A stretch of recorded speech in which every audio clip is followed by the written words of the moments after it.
अस्सलाम वालेकुम। मेरा नाम डॉक्टर शराफत हुसैन है और मैं माहिर अमराज़ जिल्द हूँ। आज जिस टॉपिक के ऊपर हम बात करेंगे वो है हाइपरट्रॉफिक स्कार और कीलॉइड। कुछ पेशेंट ऐसे होते हैं कि जब उनको जख्म होता है या फिर उनकी स्किन डीप बर्न होती है या फिर स्किन पे इन्फेक्शन होता है, इन्फेक्शन की वजह से अगर स्किन के ऊपर कोई जख्म बनता है तो जब बॉडी उसको हील कर रही होती है, जब वो जख्म तैयार हो रहा होता है तो उसको उसका प्रोसेस एक्स्ट्रा ऑर्डिनरी स्टार्ट हो जाता है बॉडी का, कि वो बॉडी के ऊपर एक्स्ट्रा टिश्यू बनाना स्टार्ट हो जाती है।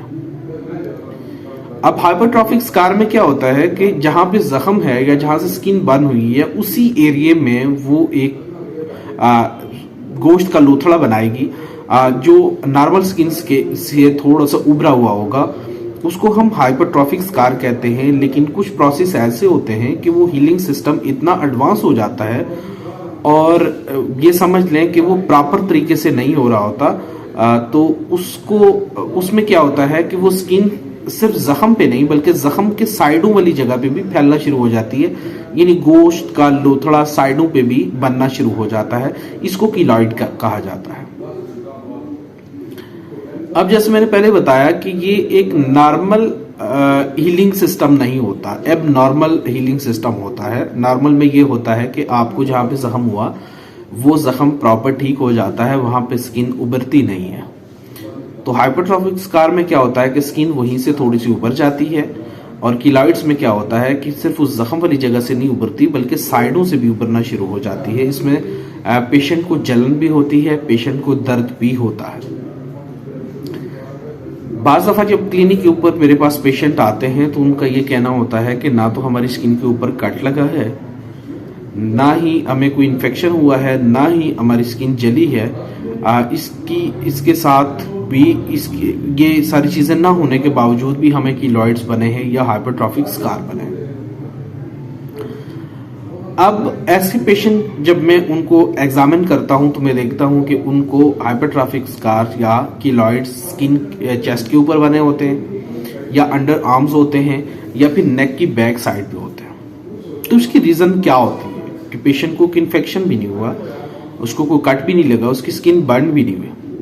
तो ये जो 3 जगह में बनने बताई हैं या फिर चौथी जगह जो उसके प्राइवेट एरियाज होते हैं वहां पे बनना शुरू हो जाते हैं।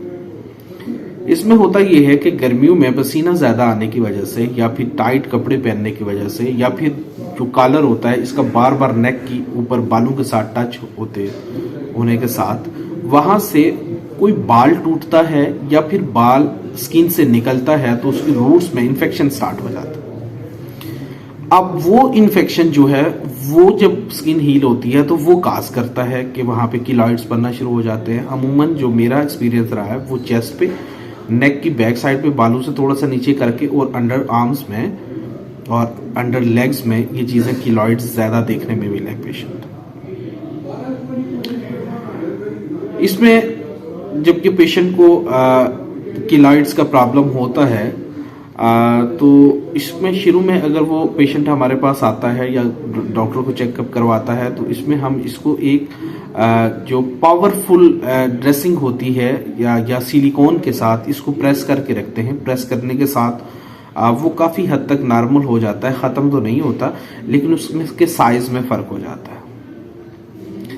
अब एक और बात जो करना यहाँ पे ज़रूरी है, बाज़ दफ़ा ऐसा होता है कि जो औरतें कान सलाई करवाती हैं उस पे भी हाइपरट्रॉफिक स्कार या फिर कीलॉइड्स बहुत ज़्यादा बनते हैं। ये पेशेंट को बाज़ दफ़ा जो PRP या फिर वो करवा रहा होता है माइक्रो नीडलिंग, उसके साथ भी हाइपरट्रॉफिक स्कार बनना शुरू हो जाता है। या फिर कुछ लोग जो बार्बर के पास जाते हैं उनको ब्लेड के साथ कट लग जाता है, उसके साथ भी कीलॉइड्स बनते हैं।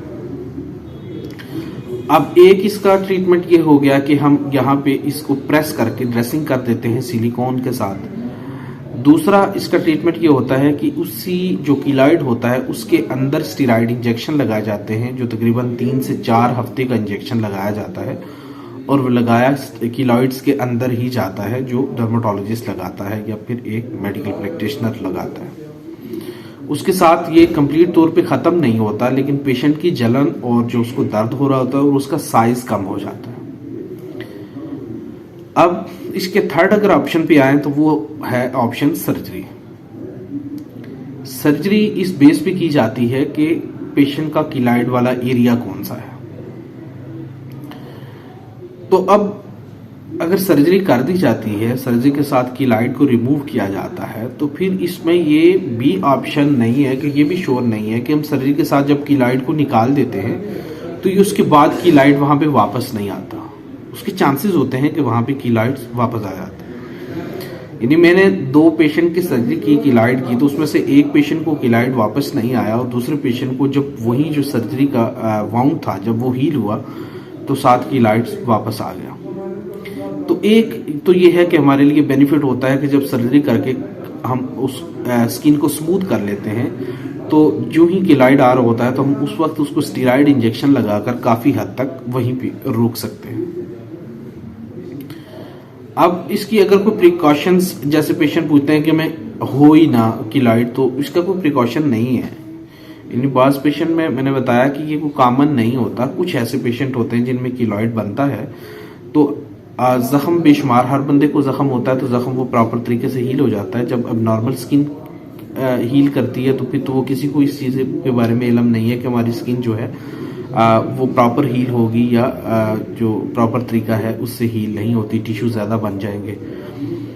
तो ये जब बनता है तो आपने उसी वक्त डॉक्टर के पास जाना है और इसकी ट्रीटमेंट आपने स्टार्ट करनी है। बाज तो ये है कि इसके ऊपर मैग्नेट भी लगाया जाता है ताकि इसको प्रेस करके रखा जाए।